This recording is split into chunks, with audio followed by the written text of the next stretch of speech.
Assalamualaikum warahmatullahi wabarakatuh.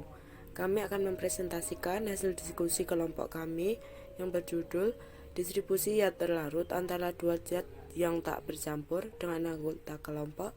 Yang pertama Zuriatun, kedua Badriatul, ketiga Tutu, keempat Novita, dan kelima Uti. Bagian abstrak, bahwa suatu zat yang dapat larut dalam dua zat pelarut yang tidak saling bercampur dan ketiga-tiganya ada bersamaan, maka zat tersebut akan terbagi ke dalam dua pelarut tersebut. Di bagian abstrak ini juga menjelaskan tujuan dari percobaan ini, yaitu untuk menentukan konstanta kesetimbangan suatu zat terlarut terhadap dua pelarut yang tidak bercampur dan menentukan derajat disionisasi zat terlarut dalam pelarut tersebut. Pada percobaan ini ada dua penambahan zat ketiga berupa asam asetat, sehingga zat terdistribusi antara lapisan air dan organik.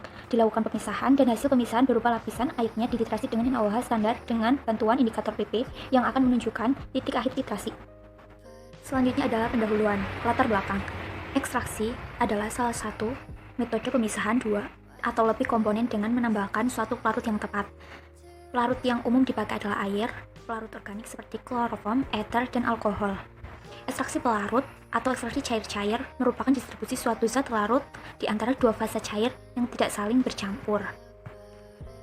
Menurut hukum distribusi Nernst, bila ke dalam dua pelarut yang tidak saling bercampur dimasukkan solut yang dapat larut dalam kedua pelarut tersebut, maka akan terjadi pembagian kelarutan. Kedua pelarut tersebut umumnya pelarut organik dan pelarut air.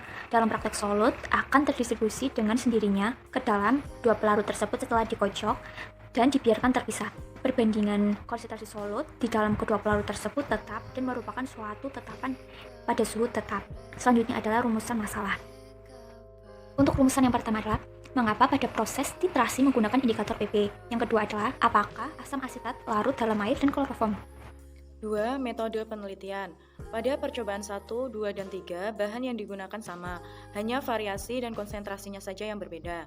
Untuk langkah pengerjaannya pun hampir sama, yaitu mengambil larutan CH3COOH dan dimasukkan ke dalam corong pisah, kemudian ditambahkan 25 ml larutan kloroform untuk percobaan 1 dan 3, dan larutan petroleum ether untuk percobaan 2. Kemudian dikocok sampai terjadi kesetimbangan, lalu dibiarkan sampai terjadi pemisahan yang jelas antara air dan kloroform untuk percobaan 1 dan 3, dan air dan petroleum ether untuk percobaan 2. Lapisan air pada corong pisah lalu dipisahkan dan diambil 10 ml dan dimasukkan ke dalam Erlenmeyer. Kemudian ditambahkan 2-3 tetes indikator PP, lalu dititrasi menggunakan larutan NaOH 0,1 N untuk percobaan 1 dan NaOH 0,5 M untuk percobaan 2 dan 3. Hal ini ditujukan untuk mengetahui konsentrasi asam asetat dalam perlarut air.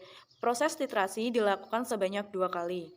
Yang selanjutnya adalah bagian hasil. Bisa dilihat pada tabel pengamatan, yaitu tabel 1 merupakan hasil volume NaOH pada awal titrasi dengan larutan CH3COOH 1,5 normalitas dan 2,4 normalitas dengan hasil volume rata-ratanya adalah 3 ml dan 14, ml, dan pada tabel 2 yaitu merupakan hasil volume NaOH sisa ekstraksi dengan volume rata-rata 0,5 ml dan 2,75 ml.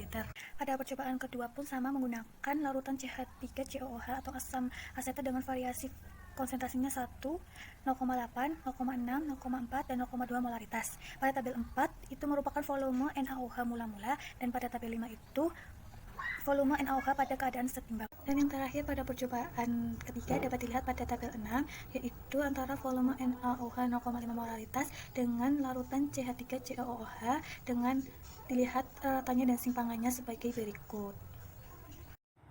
Pada percobaan pertama, berdasarkan grafik, semakin besar konsentrasi asam asetat yang digunakan, maka volume titrasi juga semakin banyak. Proses titrasi dilakukan 2 kali. Titrasi pertama dengan menggunakan CH3COOH dan kloroform yang menghasilkan asam asetat yang mengandung air.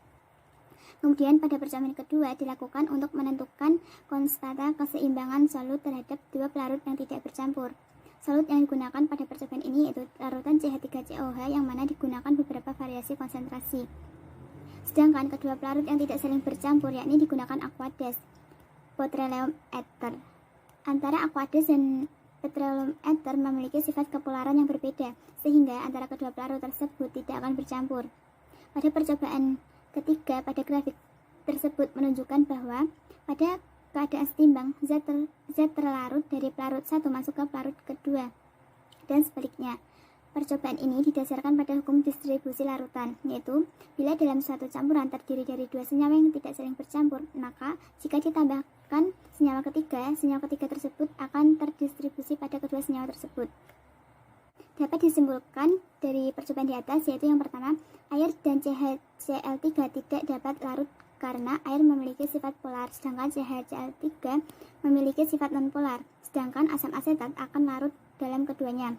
Yang kedua, asam asetat yang larut dalam air akan berada di bawah, sedangkan asam asetat yang larut dalam kloroform akan berada di bagian atas.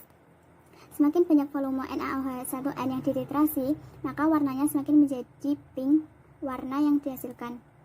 Yang keempat, digunakan indikator PP karena titrasi yang dilakukan akan menghasilkan basa pada keadaan setimbang. PP adalah indikator basa yang digunakan yang akan berubah menjadi pink dalam suasana basa. Sekian presentasi dari kelompok kami. Terima kasih. Wassalamualaikum warahmatullahi wabarakatuh.